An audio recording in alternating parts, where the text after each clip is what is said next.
Hi, good afternoon, good morning, good afternoon, good evening. Hi, happy Monday. What am I bubbling? Okay, Cynthia here again from Kota Kinabalu, Sabah. Good morning, good afternoon, and good evening wherever you are. Thank you for checking in and watching replay also, right? Today is day 27. The topic today is actually what is the one thing you will never do again.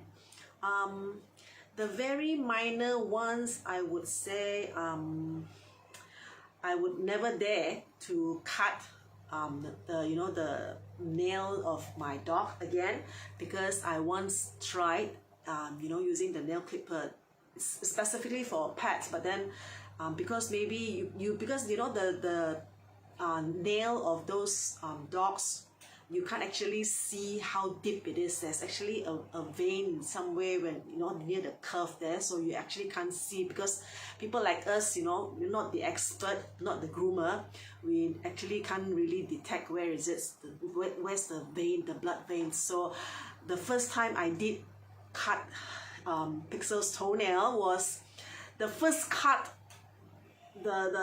It is already bleeding very badly, and it really gives me a shock. And I tell you, that time I told myself I will never ever cut her toenails again. Never ever. And I actually throw the nail clipper away.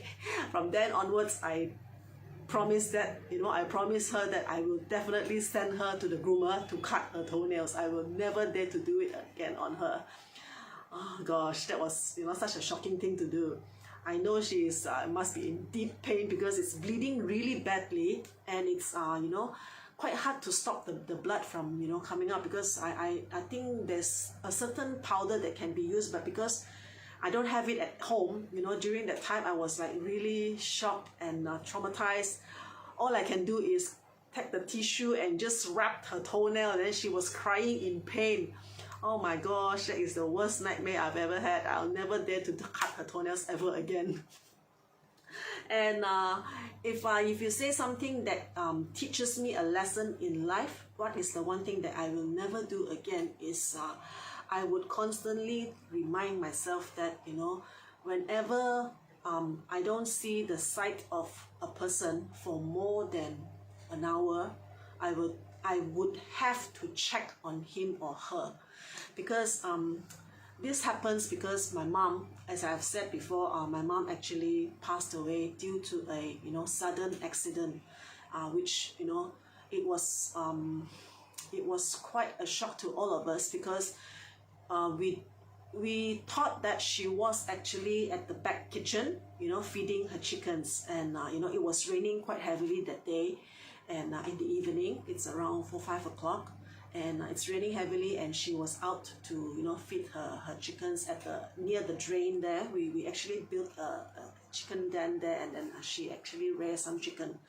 So normally if it's raining, normally she would go there and scrap all those how do you say, the poop, the chicken poop, so that the water can flow freely, the rainwater. So that is what normally she does. So we were actually quite, I mean, it's a normal thing for her to do, so we just take it for granted, I would say. We did not go and check on it. So there's that one day that she did, and she actually, I think, slipped and fell face down on the drain.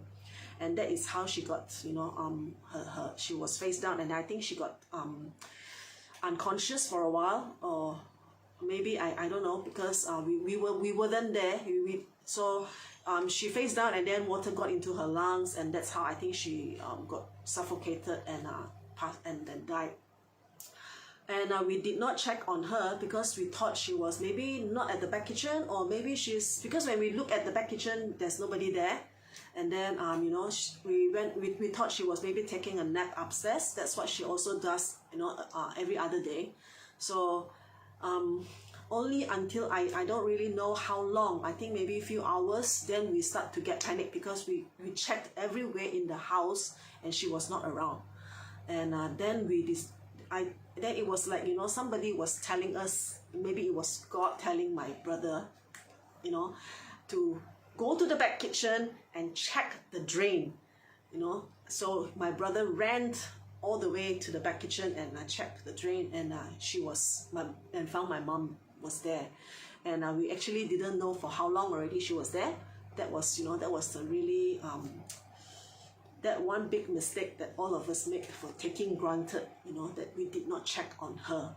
So that incident actually taught me, you know, that I must, whenever, you know, I did not see the sight of that one person, you know, in my house, that is, you know, I didn't see her for more than an hour, and if she did not say that, you know, she is going anywhere, I have to check on her or him, just to make sure that he or she is okay.